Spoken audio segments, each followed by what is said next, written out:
Donc, je vais vous parler d'un travail préliminaire sur l'OCT-angiographie dynamique. L'OCTA nous a apporté énormément d'un point de vue fonctionnel pour pouvoir évaluer le flux à l'intérieur de la colonne vasculaire et détecter le flux dans les néovaisseaux.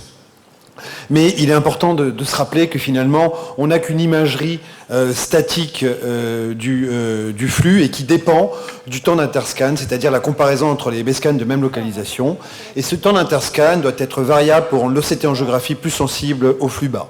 Et vous regardez à droite, dans un cas d'occlusion de branche, on voit qu'une partie du flux nous échappe. Et donc j'ai réalisé 4 scans consécutifs que j'ai compilés grâce à un logiciel qu'on utilise en optique adaptative qui s'appelle i2K Retina. Et tout ça, je le dois également au professeur Pack qui m'avait donné l'idée de donner de la dynamique en OCT angiographie. Donc je me suis intéressé tout naturellement aux néovaisseaux, on est un macular. Dans les néovaisseaux visibles et dans les néovaisseaux de type 1, le flux est relativement rapide, relativement constant. Ce qui m'intéressait finalement, c'était de voir dans les polypes, on sait qu'en ICG, on a un flux qui est relativement pulsatile. Et est-ce que l'OCTA dynamique pourrait être un biomarqueur en association avec les B-scans. Donc j'ai commencé tout d'abord avec l'OCTA du XR. On avait des problèmes de segmentation, mais tout de même, on voyait qu'une partie du flux nous échappait et on voit bien ce flux pulsatile à l'intérieur des dilatations polypoïdales. Avec des OCT maintenant de nouvelle génération avec une meilleure segmentation, on réalise 4 scans consécutifs et on voit un flux pulsatile, même au niveau de la membrane d'interconnexion et également sur les dilatations polypoïdales, dans ces cas de décollement de l'épithèle pigmentaire vascularisé dans les polypes. Et en association avec l'aspect pathognomonique en B-scan, l'OCTA dynamique pourrait être un outil intéressant pour différencier les cas de vasculopathie polypoïdale. Également un autre cas, on voit bien la trame d'interconnexion, la dilatation polypoïdale, et on voit bien ce flux pulsatile qui s'oppose au flux constant dans les néovaisseaux de type 2 ou les néovaisseaux de type 1. Et là aussi, la comparaison, on voit bien également ce flux pulsatile très caractéristique des vasculopathies polypoïdales par opposition aux autres types de néovaisseaux. On s'est amusé également à voir ce que ça donnait également dans les territoires de non-perfusion, dans le diabète. Donc parfois c'est relativement constant, mais cela va dépendre également des conditions systémiques. Des études ont montré également des analyses sur la perfusion périphérique, mais on voit bien que quand on réalise des scans successifs, on n'a pas toujours la même information. Et regardez ici, il y a une partie du flux qui va nous échapper, et ça c'est 2 scans consécutifs. Et donc on voit bien qu'en donnant de la dynamique, on va rendre l'OCTA beaucoup plus sensible au flux relativement bas. Et regardez à droite, on voit également ce flux pulsatile au travers des microanévrismes rendu possible grâce à l'OCT angiographie dynamique. Et là, un autre cas de tel cap. Et regardez ici, on voit qu'on a une information différente en fonction des 4 scans consécutifs. Et donc, l'OCT dynamique va nous permettre de détecter de manière beaucoup plus subtile toutes les modifications du flux. Et je me suis intéressé également au nerf optique. L'OCTA, dans le nerf optique, finalement, aujourd'hui, on n'a pas véritablement d'éléments, on ne sait pas qu'est-ce qui est la poule de l'œuf. Et on voit bien ici, sur les 4 scans consécutifs, qu'on a des informations qui sont relativement différentes. Et l'OCTA dynamique va nous permettre de mieux visualiser les modifications des capillaires péripapillaires altérés.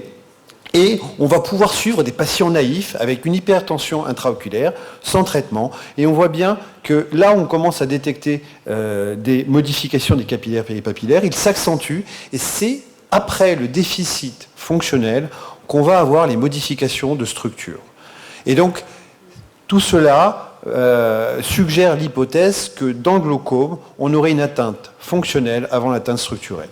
Et donc, on va pouvoir analyser d'autres biomarqueurs. Également la choroïde. Regardez en juillet 2020, on voit cet effet pulsatile de la choroïde. On est toujours sans traitement avec une hypertension intraoculaire.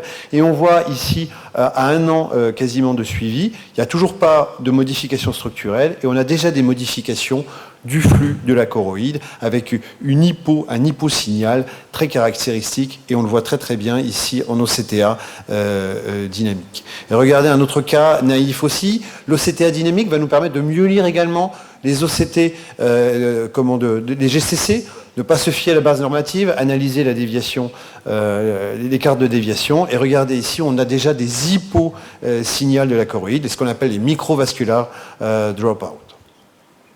Allez, on avance. Donc tout ça, ça a déjà été publié dans la littérature, mais relativement juxtapapillaire. Et tout ce que je vous montre, finalement, c'est assez à distance, et c'est souvent dans les mêmes zones où on observe les modifications des capillaires péripapillaires. Ces microvasculaires dropables de la choroïde sont toujours associés à des évolutions relativement péjoratives du glaucome, et ils vont constituer finalement un nouveau biomarqueur que l'on va associer à l'altération des capillaires péripapillaires.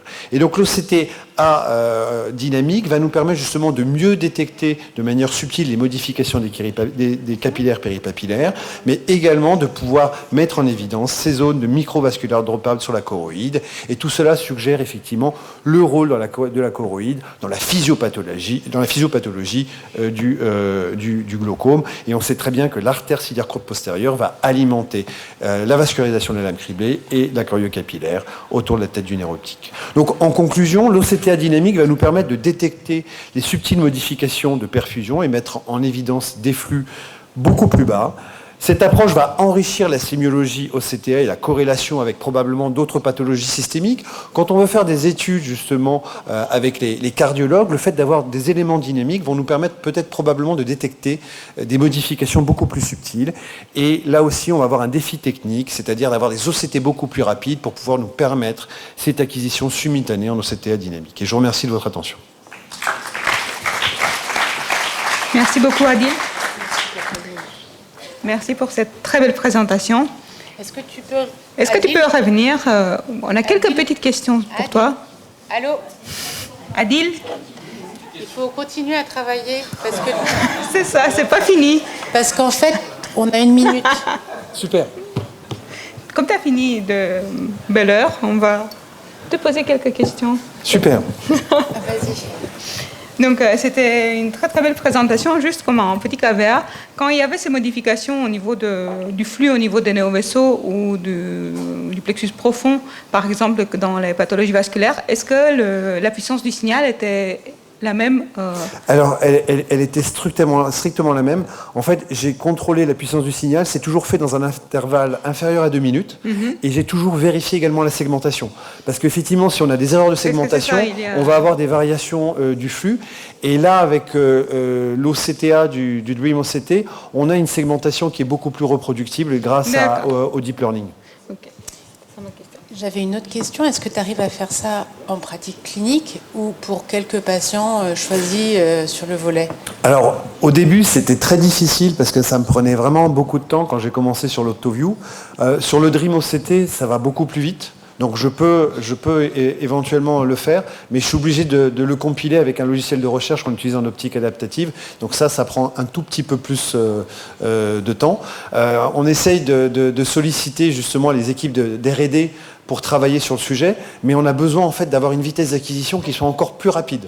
Donc aujourd'hui, ça va plus vite avec les nouveaux CD qui vont arriver, mais je pense que dans quelques temps, c'est quelque chose qu'on pourra envisager assez facilement. Merci beaucoup. Merci.